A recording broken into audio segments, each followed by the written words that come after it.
সবাইকে আমার education for career চ্যানেলে স্বাগত জানাই।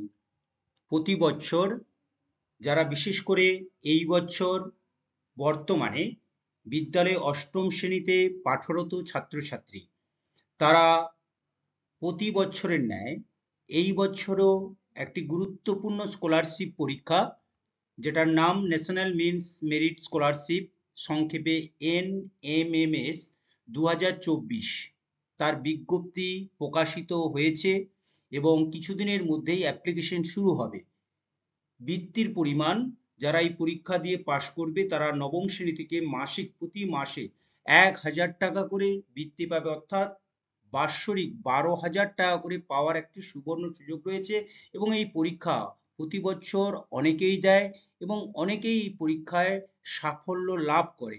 কন্টিনিউ আমি প্রতি বছর এই পরীক্ষার খুঁটিনাটি, শুধু পরীক্ষার কবে বিজ্ঞপ্তি প্রকাশ হলো, কিভাবে তোমরা বিজ্ঞপ্তি প্রকাশের পর কিভাবে অনলাইনে অ্যাপ্লিকেশন করবে এবং অ্যাপ্লিকেশন করার পর একটা দীর্ঘ সময় থাকে, সেই সময়ের পরে একটা পরীক্ষা দিতে হয়। তার জন্য স্পেশালভাবে তোমাদের বিভিন্ন ভিডিও আমার ওই চ্যানেলে অন্যান্য বছরে রয়েছে এবং এই বছরও থাকবে। তাই জন্য আজকে চলো আমরা সবাই দেখে নেই যে যারা এই বছর এই NMS পরীক্ষা দেবে, অর্থাৎ যারা অষ্টম শ্রেণীতে পড়ছো, তাদের কাছে এক সুবর্ণ সুযোগ, প্রতি মাসে 1000 টাকা করে এই ন্যাশনাল মিনস মেরিট স্কলারশিপে পাবে। কারা পাবে, কবে আবেদন করতে হবে, কি কি ক্রাইটেরিয়া থাকা দরকার, অবশ্যই লাস্ট পর্যন্ত এই ভিডিওটা দেখতে থাকবে। এবং যারা নতুন তাদের বলবো education for career channel subscribe করবে এবং সবার মধ্যে এটা পৌঁছে দেবে। প্রথমে বলি যে পরীক্ষার তারিখ, এই বছর এই পরীক্ষাটা হবে 15ই ডিসেম্বর 2024, অর্থাৎ ডিসেম্বর মাসের 15 তারিখ কিন্তু এই পরীক্ষাটা হবে। অতএব তোমরা বুঝতেই পারছো যে পরীক্ষাটা তোমাদের যে অ্যানুয়াল পরীক্ষা, অ্যানুয়াল পরীক্ষার পর হবে, অতএব তোমাদের কোনো টেনশন নেই, তোমরা ভালো করে প্রিপারেশন নিতে পারবে। এইবারে বলি যে কারা এই পরীক্ষায় এলিজিবল, কারা পরীক্ষাটা দিতে পারবে।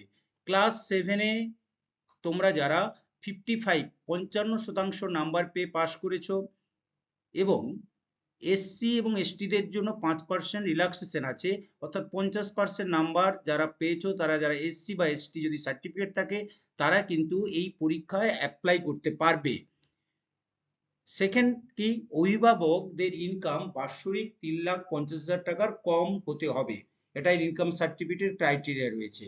আবেদনের সময় 15 তারিখ থেকে আবেদন শুরু হবে এবং অনলাইনে আবেদন করতে হবে। এবং কিভাবে আবেদন করতে হবে আমার ইউটিউব চ্যানেলে অবশ্যই লক্ষ্য রাখবে, তোমরা অবশ্যই দেখতে পাবে আপডেট। 15 তারিখের আগেই যদি ওয়েবসাইটে চলে আসে, আমি অবশ্যই তোমাদের কাছে নিয়ে আসবো কিভাবে অ্যাপ্লিকেশন করবে। এবং এই অ্যাপ্লিকেশনের লাস্ট ডেট হচ্ছে 14 তারিখ, আগস্ট মাসের 14 তারিখ। তাহলে দীর্ঘ প্রায় 1 মাস ধরে তোমরা এই আবেদন করতে পারবে। এবং এই আবেদন করার জন্য কি কি লাগবে প্রথমে বলে দেই।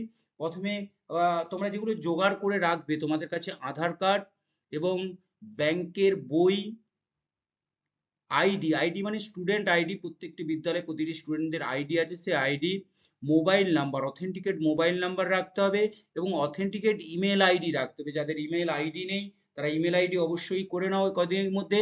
এবং যেটা খুব গুরুত্বপূর্ণ, মোবাইল নাম্বার লাগবে, যেমন তেমনি আধার কার্ড, ব্যাংকের বই, পরবর্তীকালে অসুবিধা হয়, আধার কার্ডের সাথে ব্যাংকের বই এবং মোবাইল নাম্বার কিন্তু লিঙ্ক থাকতে হবে। এটা কিন্তু যাদের নেই তারা কিন্তু এখনো অনেক সময় আছে যে আধার কার্ডের সাথে ব্যাংকের বইয়ের তোমরা লিঙ্ক করে নেবে এবং আধার কার্ডের সাথে মোবাইল নাম্বার এবং ব্যাংকের বইয়ের সাথে মোবাইল নাম্বার লিঙ্ক করে নেবে এবং একটি email ID, proper email ID তোমরা ক্রিয়েট করে নেবে। এবং এগুলো করার পর তোমাদের সামনে একটি ওয়েবসাইট আছে যেটা scholarship.wbacd.government.in, এখানে গিয়ে তোমাদের অনলাইন অ্যাপ্লিকেশন করতে হবে। অনলাইন অ্যাপ্লিকেশন কিভাবে করতে হবে, তার কি প্রসেস আছে, অবশ্যই তোমাদের আমি এই চ্যানেলেই পরবর্তী ভিডিও নিয়ে আসবো। যারা নতুন তাদেরকে অবশ্যই বলবো যে যারা এই চ্যানেলটি সাবস্ক্রাইব করনি তারা যেখানে গিয়ে মানে গুগলতে গিয়ে বা অন্য কোনো প্রোগ্রামে গিয়ে লিখবে www.youtube.com/@T একটু ড্যাশ দিয়ে SIR করলেই তোমরা কিন্তু এই চ্যানেলটি চলে আসবে, এডুকেশন ফর কেরিয়ার। সেই এডুকেশন ফর কেরিয়ারে সাবস্ক্রাইব করলেই তোমরা কিন্তু সাবস্ক্রাইব করবে এবং পরবর্তী বিজ্ঞপ্তি শুরু হলেই কিভাবে অ্যাপ্লিকেশন করতে হবে আমি অবশ্যই নিয়ে আসবো এবং পরবর্তীকালে টিউটোরিয়াল ক্লাস নিয়েও আমি অবশ্যই আসবো।